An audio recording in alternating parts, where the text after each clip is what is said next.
As relações entre o governo brasileiro e Israel estão cada vez piores. Dessa vez, o anão diplomático Lula resolveu retirar definitivamente o embaixador brasileiro de Tel Aviv e enviá-lo a Genebra.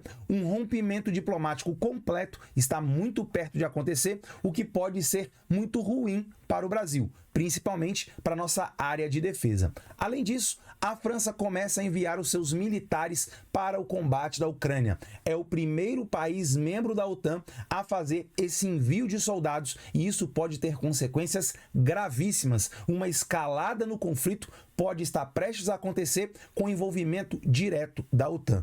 Para você entender tudo o que está acontecendo neste momento no Brasil e no mundo, confere aí o episódio de hoje. Atualiza aí!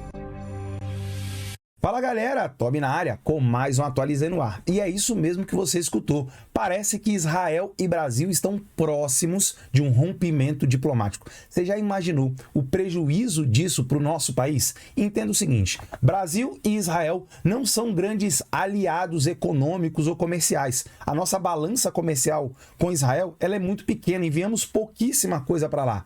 Agora, simplesmente o rompimento diplomático entre os dois países pode fazer com que Israel resolva boicotar a indústria de defesa nacional. E por que eu estou dizendo isso? A nossa fraca indústria de defesa, sim, porque nós somos pífios nesse assunto, muitas vezes, com os poucos equipamentos que produzimos, utilizam componentes israelenses. Até mesmo no caça Gripen NG, que é um caça sueco que o Brasil comprou com a licença para a produção local.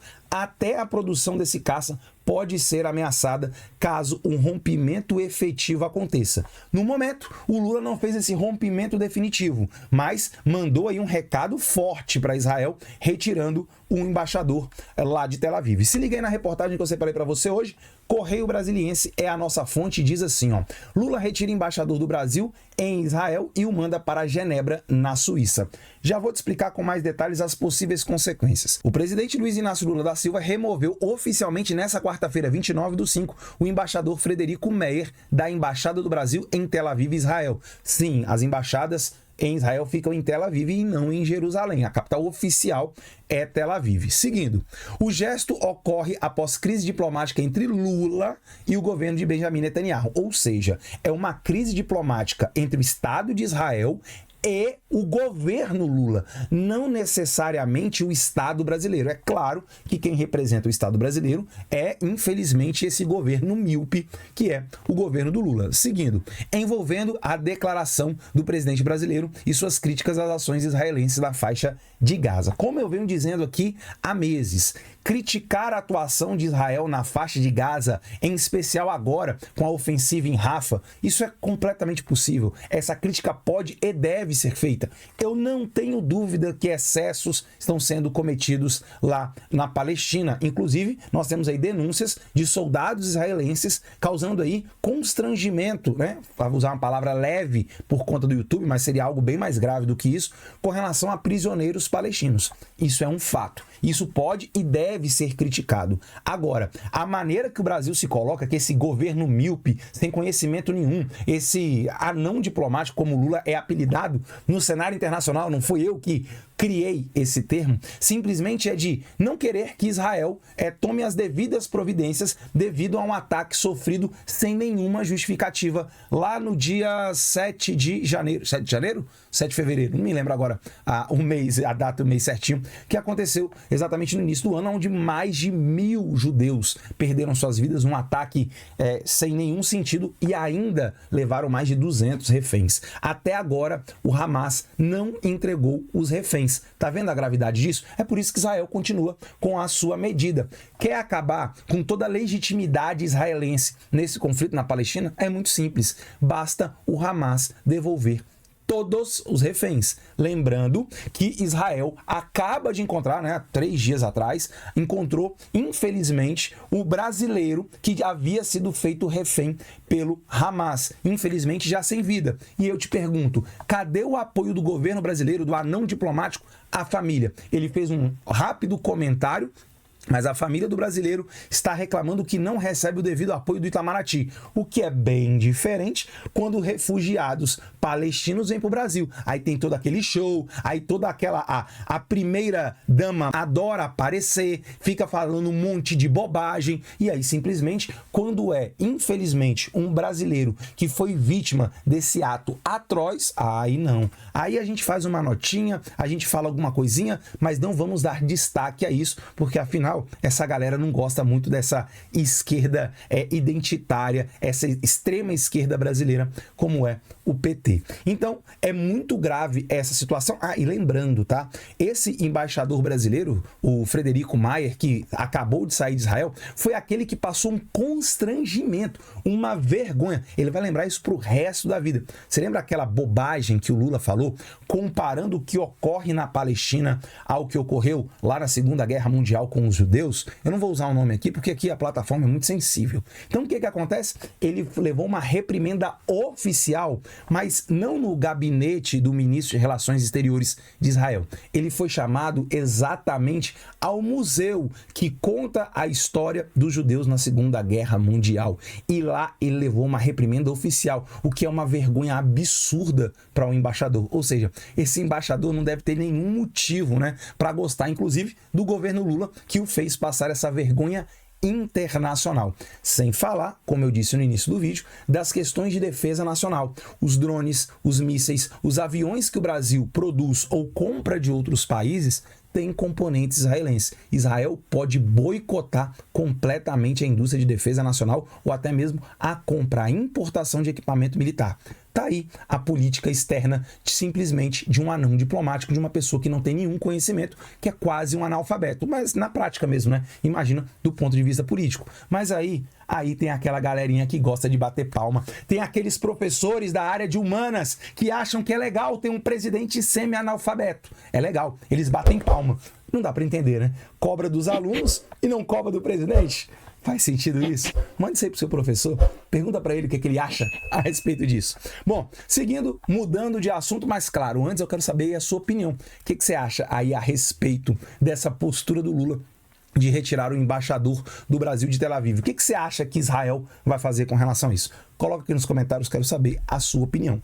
Agora sim, mudando de assunto, bora falar de outra coisa.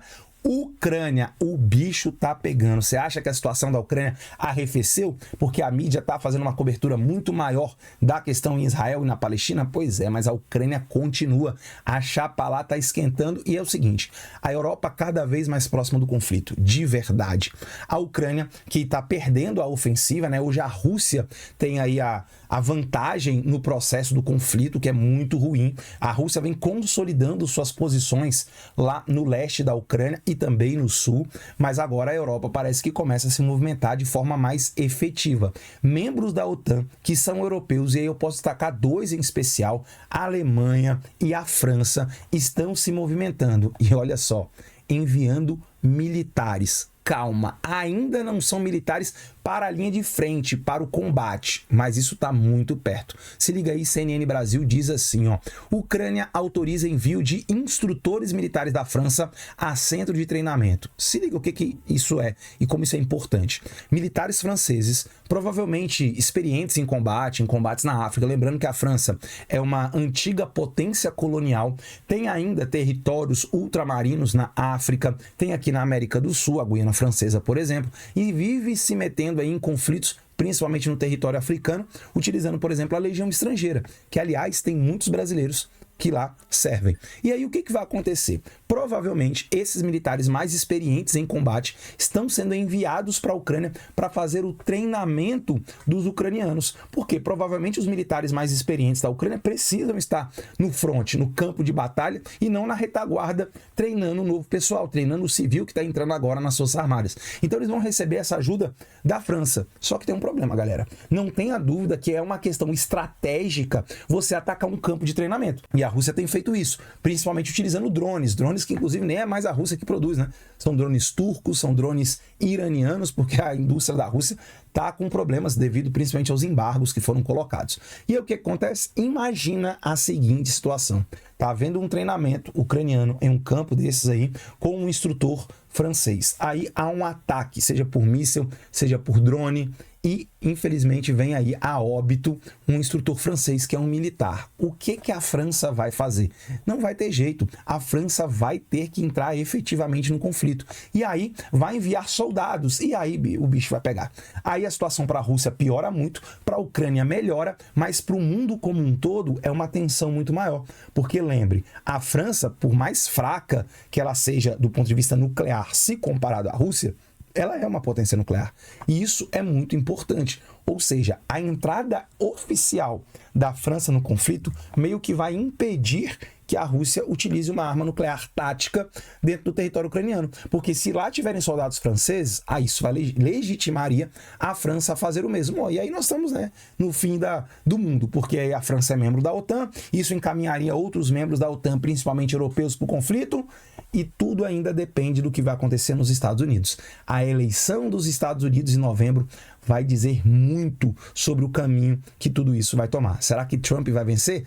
Todas as pesquisas indicam que sim, o fraco Biden parece que vive seus últimos meses na Casa Branca. Letrinhas pequenas para você entender aí, ó. O presidente francês, Emmanuel Macron, sabe que é o Macron, né? O Macron é aquele lá que parecia que estava em romance, em lua de mel com o Lula aqui na Amazônia, aquelas fotos constrangedoras. Pois é ele mesmo. Seguindo, deu início à discussão sobre o envio de tropas para a Ucrânia e, em conferência em Paris, em 26 de fevereiro, sugeriu que tropas ocidentais poderiam ajudar a treinar ucranianos na Ucrânia. Bom, Tobias, essa notícia é muito antiga, lá de fevereiro. Não, mas a manchete aí, ó, o envio é de agora, é de anteontem essa manchete. Simplesmente a França começa o envio desses militares. Essa discussão começou a ser feita lá em fevereiro. Em declaração à Reuters, o Ministério da Defesa francês afirmou, abre aspas, como já foi mencionado várias vezes, o treinamento em solo ucraniano é um dos projetos discutidos desde a conferência sobre apoio à Ucrânia convocado pelo presidente da República em 26 de fevereiro, fecha aspas, o que foi dito, mencionado no parágrafo anterior. Abre aspas novamente. Como todos os projetos discutidos à época,